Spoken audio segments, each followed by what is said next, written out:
शुरुआत में ही प्रधानमंत्री जी 13 दिसंबर को प्रयागराज महाकुंभ के इसका शुभारंभ करने के लिए यहां की परियोजनाओं का उद्घाटन करने के लिए आए थे। उससे पहले भी और उस दौरान भी उन्होंने बहुत सारा मार्गदर्शन दिया था। भारत सरकार के सभी अधिकारीगण और सभी मंत्रालय इस आयोजन को उत्तर प्रदेश सरकार के साथ मिलकर के सफलता की नई ऊंचाई तक पहुंचाने के लिए प्राण प्रण से जुटे थे। रेलवे है, सिविल एविएशन है, पैरामिलिट्री है, यानी हर विभाग ने अपने स्तर पर इस आयोजन में भरपूर सपोर्ट किया, सहयोग किया और इसमें आर्थिक रूप से भी सहयोग करते हुए प्रयागराज की कायाकल्प को करने के लिए सड़क परिवहन मंत्रालय ने भी जो योगदान किया, आज महाकुंभ के बहाने प्रयागराज सिटी एक आधुनिक सिटी और स्मार्ट सिटी के रूप में चमक रही है। मैं जब यहां पर आपका अभिनंदन कर रहा हूं तो मैं इसके लिए आज प्रयागराज वासियों का भी अभिनंदन करूंगा, जिन्होंने पिछले 2 महीनों के अंदर बिना किसी संकोच के इस पूरे आयोजन को अपने घर का आयोजन माना।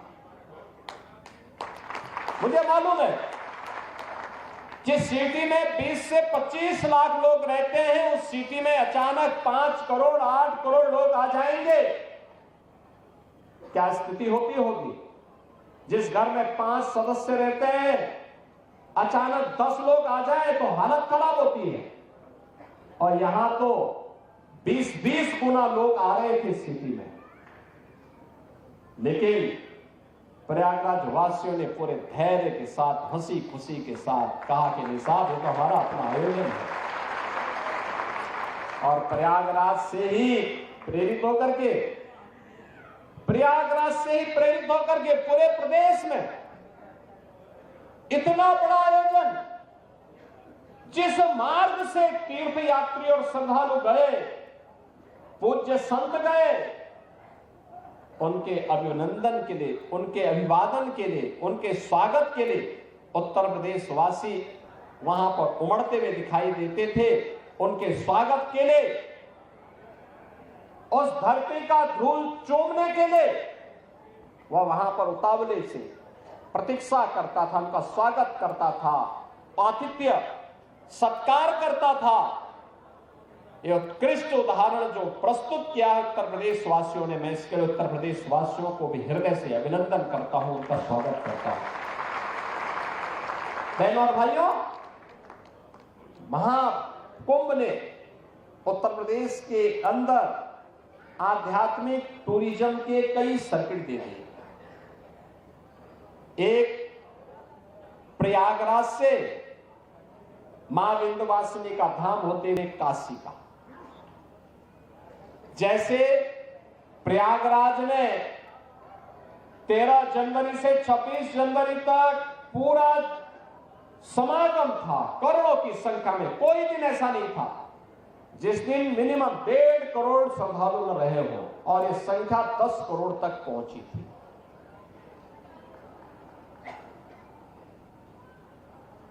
ऐसे ही मां विंध्यवासिनी धाम में इस दौरान प्रतिदिन 5 से लेकर के 7 लाख श्रद्धालु, और काशी बाबा विश्वनाथ के धाम में 10 से लेकर के 15 लाख श्रद्धालु प्रतिदिन जाता था। एक सर्किट यह बना,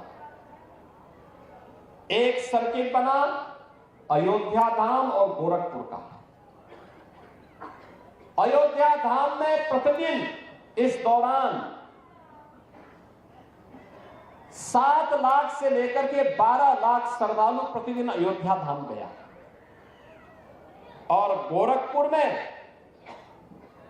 1 जनवरी से लेकर के कल तक प्रतिदिन 2 लाख 2.5 लाख श्रद्धालु इस दौरान वहां जाता था।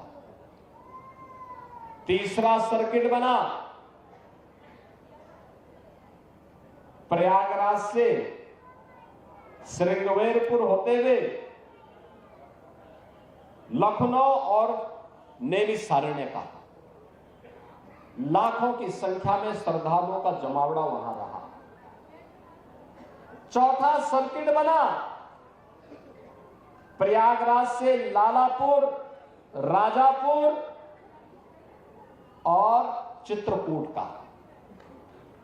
और पांचवां सर्किट बना प्रयागराज से बुंदेलखंड एक्सप्रेसवे पकड़ करके